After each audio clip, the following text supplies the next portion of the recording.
అయితే ఇదేంటిది? మాజీ ముఖ్యమంత్రి వర్యులు అంబటి రాంబాబు అంటున్నావు అంటే మన జగన్ అన్న ఒక ఐటమా? అంటే అన్న దేనికి పనికిరాడు అని ఏమన్నా నీ ఉద్దేశమా? ఈ దృష్టిలో ఆయన బాన్ బొప్పాయి గడినే కదా చేతిలో గన్నున్నా కూడా ఆయన రొట్టి గొట్టం గడినే కదా మీ ఉద్దేశం? సార్ పైకి ఆయన రొట్టి లచ్కూరు గడ్లా కనిపించినా కూడా లోపల ఆయన ఇంటెలిజెంట్ సార్, లోపల ఆయన ఇంటెలిజెంట్. జగన్ ఉన్నప్పుడే బాగుండేది.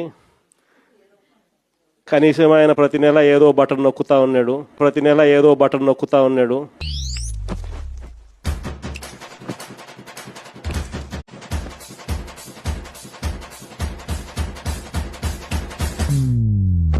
యేసుప్రభుని ఇట్లా పెట్టి పైన పెట్టి మేకులు కొట్టిండ్రు అని అంటే లోకం మీద నా పాపాలని ఆయన చేసిండు. అందుకే ఆయనకు పైన పెట్టి మేకులు కొట్టి.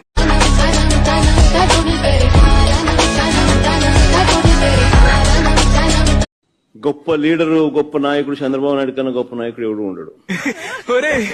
అదే కదరా మేము నీకు అప్పటి నుంచి చెప్పేది. ఆ మొనగాడి మొట్టకి మలుపులు దాని రా లేచిదో లేదో చూద్దాం. ఏం మాట్లాడుతున్నావురా? నరాలు కట్ అయిపోయినాయి. ఎంత లేపినా కూడా లేయడంలా పైకి. నిన్ను మరువడు ప్రభువని తోడు.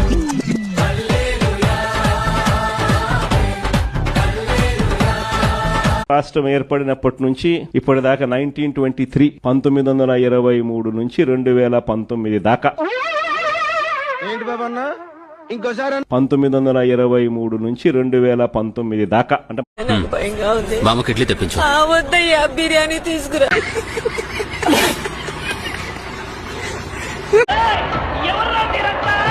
రైతును పట్టించుకోలేదు సార్.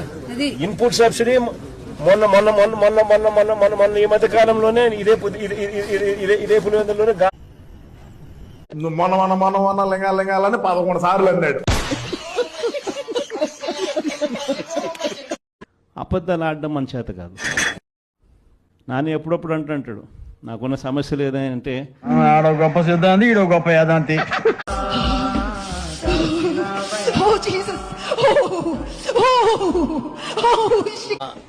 నాకు అర్థం కాలేదు సార్.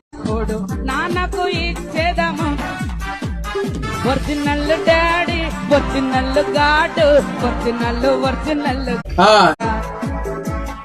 ఒరిజినల్ డాడీ, ఒరిజినల్ గాడు, ఒరిజినల్ గా హల్లెలూయా స్తుతి మహిమ ఎల్లప్పుడు డాడీకి ఇచ్చేదము. పండు తిన్నాను, ఇంటికి వెళ్ళేసరికి 50,000 బ్యాంకులో అప్పు తీరిపోయింది. వావ్ హల్లెలూయా. పండు తిని ఇంటికి వెళ్ళాడట, పోయిన వారం తీరిపోయింది 50,000 అప్పు. మీ బతుకులు చెడా బతుకులా 20,000 ఇంకా ఎక్స్ట్రా ఇచ్చారు. 20,000 ఇంకా ఎక్స్ట్రా ఇచ్చారు. వావ్.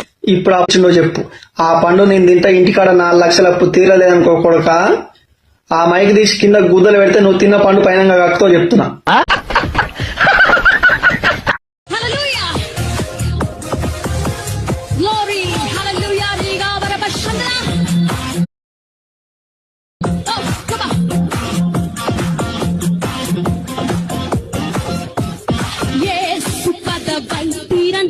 తర్వాత